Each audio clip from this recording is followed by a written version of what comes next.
Hi everyone, this is Donnisa from the Greene County Public Libraries here at the Xenia branch today. So we're going to make today this really cute little Mermaid Votive Candle holder.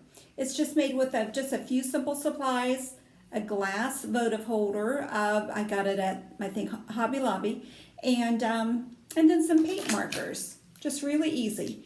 A few other items are optional, such as, if you want different colors, of course. I like to have something to set it on, like I've got a book here for a little bit of height. You can bring that in. You can use a Q-tip to kind of clean up any messes, errant or stray marks you might make, that sort of thing. But anyway, our summer reading theme this year is called Tales and Tales, and this just kind of goes along with that, a nice summery mermaid tail candle holder. Now I've got a little little battery operated votive light in here, tea light. So I'm just going to turn that off and save that for a little bit. I just wanted you to see what that looks like. So again, our little mermaid votive candle holder. So we're going to make that today. Really easy. Okay, let's get started. So I've made a couple of these, and these are both of the ones that I made. So again, they're really easy. So let's take a plain glass votive holder. I like the rounded ones. They look kind of like a little fishbowl. Kind of goes along with the theme. So we're going to start with this, and it's best if you wash it first, and then after that just take a little rubbing alcohol and rub over it just to get the soap film off and such, because you want your paint to adhere to it. Okay, so now let's turn it over. I set mine on a book just for a little bit of height here, just easier for me to reach. So turn it upside down because we're going to start at the base of the glass votive holder. Okay, now I've tried it a couple of different ways. This is this is the best way, at least this has worked the best for me. So, well, first of all, let me show you these markers we're using. These are called paint pens, and I bought these in a set like this from Hobby Lobby, different colors, and then you can also buy individual colors as well. They sell them individually, so I've done that. I just decided to go with since we're doing a mermaid, just kind of under the water or ocean type colors. So I'm using 2 shades of blue, a darker and a lighter, 2 shades of green, darker and a lighter, and then a yellow just to kind of set it off a little bit. It just kind of gives a little contrast to the colors. Okay, now we need a black pen, marker pen, and this is just a Sharpie, but it's a gel Sharpie. It's made to be used on glass. So it's a gel Sharpie, just in a black. And I just did want to tell you that these others, I'm using this brand called Deco Art glass paint markers, but really any type of glass suitable paints you can use. I just like the marker because it gives me a little bit more control in painting. So, okay. So now it's best to start with the black outline to draw your shape around. I tried it the other way first. It didn't work quite as well. So we're going to start with that. We're going to start with the black outline. So let's give this a little bit of a shake. Okay. And also, too, I've got a little notepad here that I'm going to use to press the... just to make sure the ink comes out of the tip well. And you can do that with all of them. Just press on it, get a little bit of a ink flow going. Okay, alrighty, got a little bit there. Alrighty, so now to get started, we're just going to we're going to make our little fins or scales, mermaid scales, along the base, the first row of that. And they're just these little half circles. So what I did was, I just started at the base right here, right at the curvature, right where that starts. And I just started making some half moon shapes like that. And I'm just doing it free-handed, so it's not perfect, but it turned out fine. So, okay, so we're going to go all the way around and make these little half moon shapes. And I tried to keep them basically about the same height. But, when you do it freehand, it sometimes just takes on a little bit of mind of its own. And that's where if you wanted to, you could use a Q-tip and alcohol or a nail polish remover, something like that to to remove. If you wipe it off right away, it should come off. You may not even need anything, but if you let it dry for a little bit, you'll probably need something to remove it with.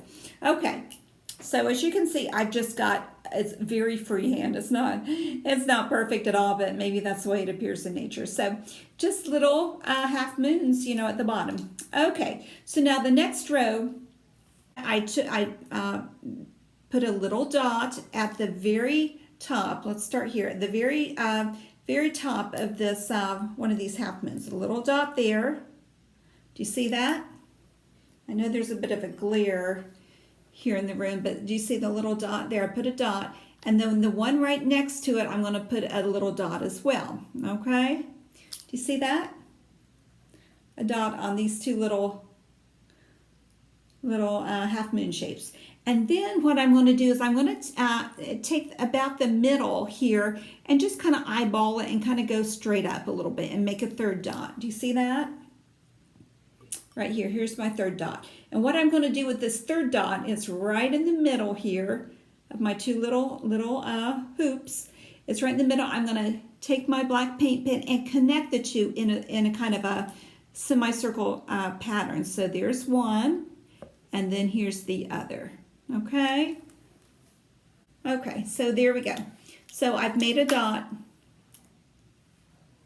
here in the center. I had already made a dot on top of each of my adjacent hoops, and then I just connected the two in a rounded dome type fashion. And the reason that worked for me is it kept me on track. When I tried to do the second row freehand, it just it kind of ended up all over the place. This kept me on track. So now that we've got the first one made, let's turn it over just a bit. Now we've already got the dot here. Okay, so let's go to the next one and make a dot right in the middle, right there. Okay. Okay, now we're going to go in between the two and just kind of eyeball, just kind of go straight up and about the same height as the other, and put another dot right about there.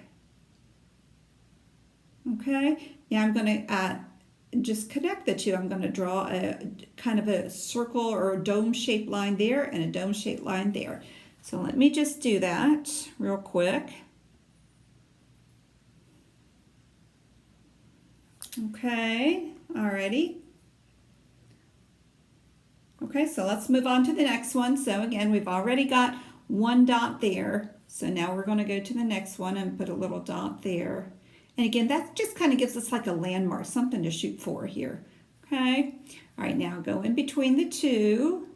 Just kind of visually eyeball it. We're not touching the pen to the glass yet. Just visually kind of right there and kind of about the same height as that one. And just put another dot, okay, right about right there. Okay, now we're going to connect the two, just like we did on the previous ones, okay? So take that and just kind of move it in a semicircular fashion and connect the two, okay? We are back at the beginning. Okay, so once we finish this one, we've got our two dots already there. The dot from the one we just finished and the dot from the very first one we started on row 2. Okay, so now let's go to the middle and kind of eyeball it about right there, I'm thinking. Okay. Whoops, I might need to get a little, okay, there we go. And let's just connect them then.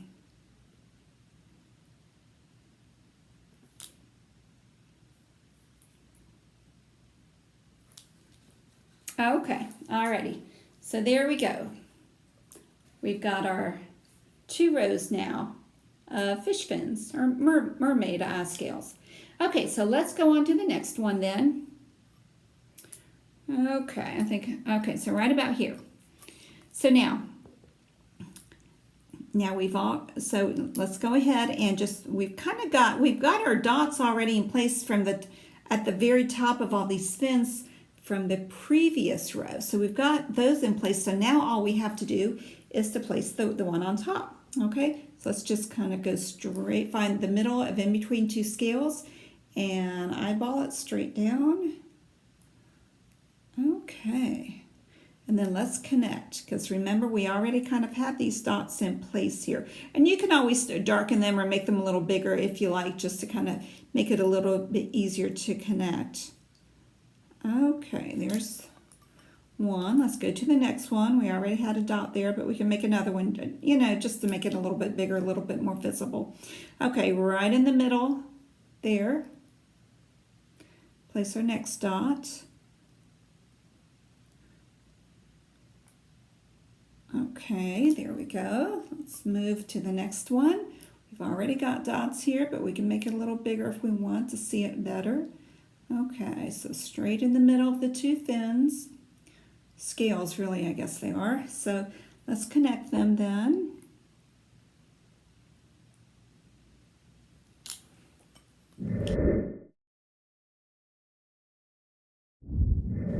Okay, so now for video purposes, I think that, you know, that's probably good for here on making the outline, the scales of the outline.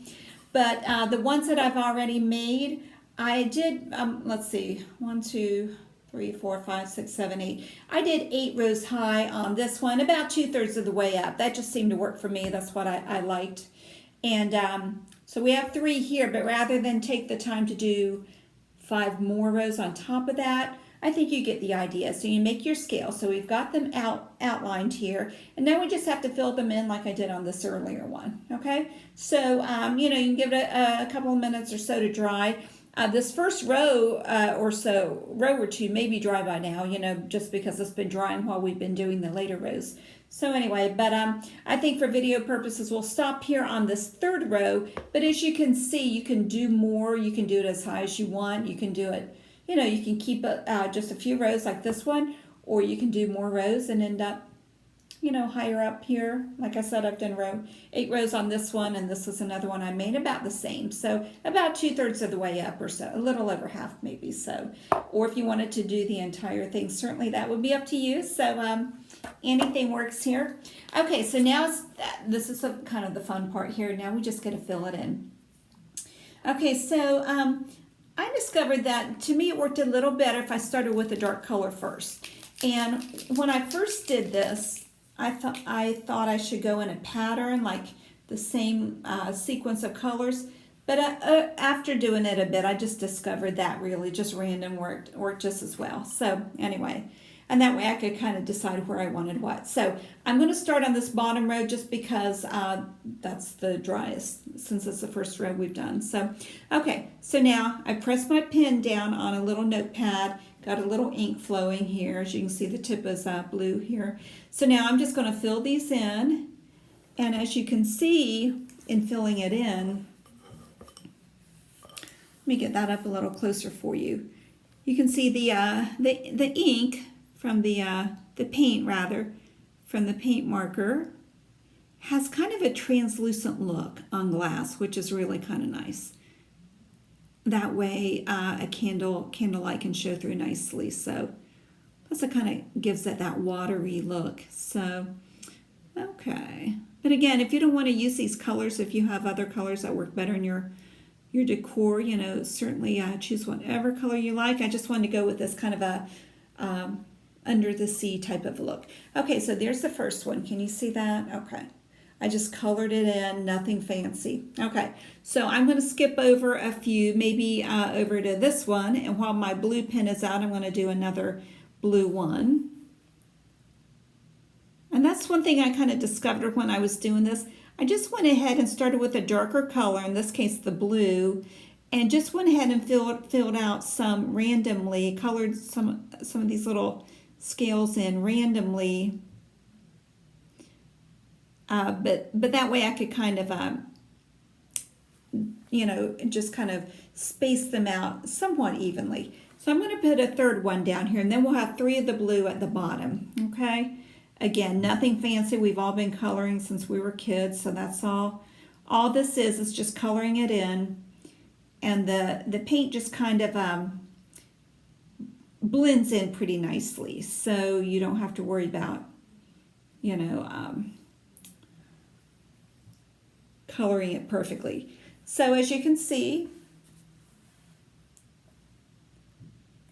it's kind of blended in nicely already, and it's translucent. You can kind of see through the glass. Okay, so now row 2 is also dry, so I'm just going to go and do a few more since I have the blue out. So I'm just going to pick a few in row 2 and go ahead and color those in.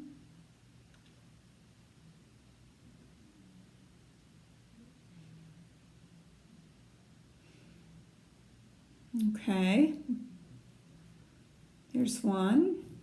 And since we've already done the black outline of the fish scales or the mermaid scales, it makes it kind of easy because now you're coloring within the lines. So, okay, I'm going to go over to this one here and color that one in.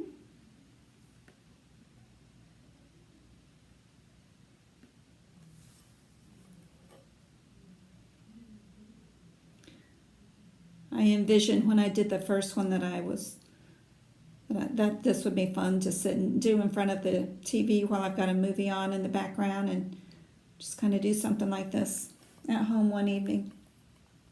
Okay, so let's do another one. Let's do one about right here on row 2. So do you see how I'm just kind of evenly trying to space these out? I'm starting with the darker color. I've got a dark green over here, but I just decided to go with the dark blue just because it's a little darker and it kind of helps to center things. It helps to kind of get a bit of a pattern going. So, and then you fill in with some of the lighter colors around it. So now we've got our 3 different colors, and they just kind of blend nicely with each other. And again, this is all freehand, as you saw. So it's not perfect, or it's not completely even, but it's even enough to form a recognizable pattern. Okay, alrighty. Now we're done, but you can always, if you want, take a gold paint pen, and then if you want, just kind of touch up a few little places with a little bit of gold to give it a little bit of a, you know,